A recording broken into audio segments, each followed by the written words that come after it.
bismillaah assalaamu calaykum waraxmatullaahi tacaala wabarakaatu walaalayga qaaliga waa idin salaamay meel walbo caalamka aad ka joogtaan walaashin xayaado idinle markale kulanti wanaagsan isku soo noqod wacan waxaan idiin rajeynayaa nabadii caafimaad sidaad u dhantihiin maanta insha allah walaalayga banaanka ayaan yara aadi doonaa caruurta ayaan wadeena insha allah oo iska soo ciyaarayaan maadaama sabti axad ay fasax yihiin iskuulada iyo madarasadaha marka insha allah isla socod wanaagsan ayaan idin leeyahay hadda waxay ii tahay goor yacni maqrib ah ama gabaldhaca sidaad arkaysaan mugdi ayaa soo galaayo iftiin badan ma jiro marka insha allah waxay naga qabatay inaan xilligan soo baxno awal maalmaha kale goor dheer oo yacni iftiin ah oo maalin ah ayaa soo bixi jirnay laakiin insha allah dhib ma lahan waqti walba waa la socdaa meeshaan oo yacni dhib weyn ma jiro marka insha allah ilaahayna naga haayo nabad ayaa halkan ku heesanaa waqti walba ayaa socon kartaa marka walaalayga qaaliga ah goortaan waxaa waaye goor iska habeen ah ama gabaldhac sida hore idinkugu soo sheegay marka meesha aadeyna ayaan idin tuseynaa insha allah hadda waa sii soconaa waa imaane meesha u soconay ama aan imaan rabnay sidaad arkaysaanba hadda waxaan soo galaynaa geedka hore moolka meeshaan meel waxa waaye soomaalida dhan wada taqaano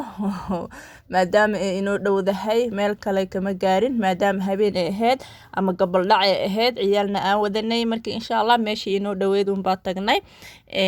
dhowr marna waa aragteen anoo meeshaan soo duubay janalkeyga way ku jirtaa waxaa yacni aad ayay noogu dhowdahay meelaha kale way nooga soo sukeysaa marka insha allah walaalayga qaaliga hadda gaariga ayaa baakinka sii dhiganaynaa sidaad arkaysaanba waxaa waaye mugdi marka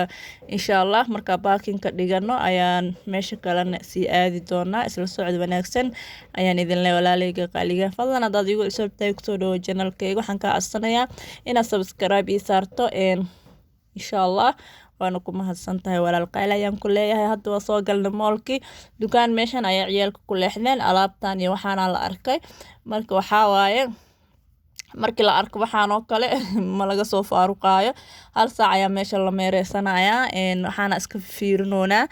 biidnillah waxyaabo yaryarna waa uga soo iibinay marka walaalayga qaaliga ah waa isla soconeynaa insha allah anigana waa ikanaa sidaad aragtaanba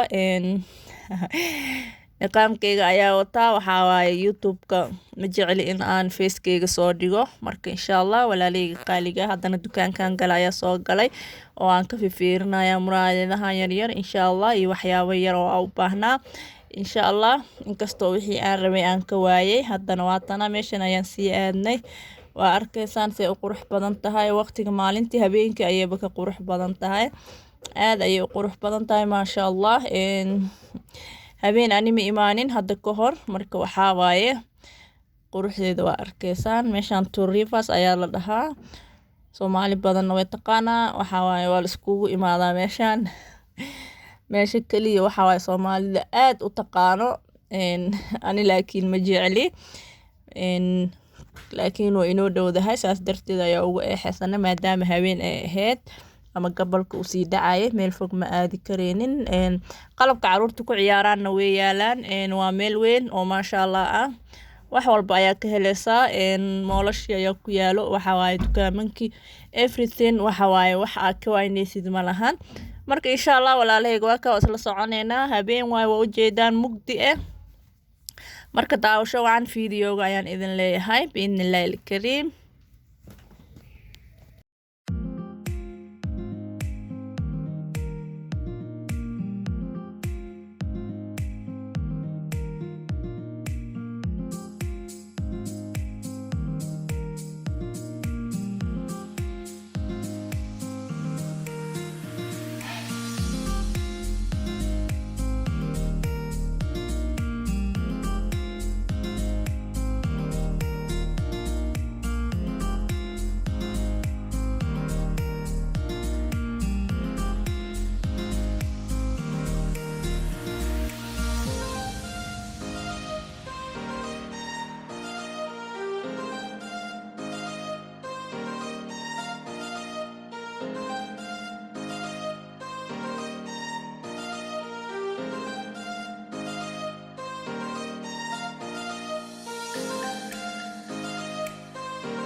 haddana walaalayga qaaliga sida arkaysaan ciyaalka ordsiinayna activity yaryaraa la siinayaa marka insha Allah si ay iyagoo daalan guriga u aadaan ee hore hurdada uga seexdaan marka tartan ayaa la gelinayaa sidaad arkaysiinba way yara ordayaan qofkii raaya la arki doonaa idinkana daawasho wacan asxaabta.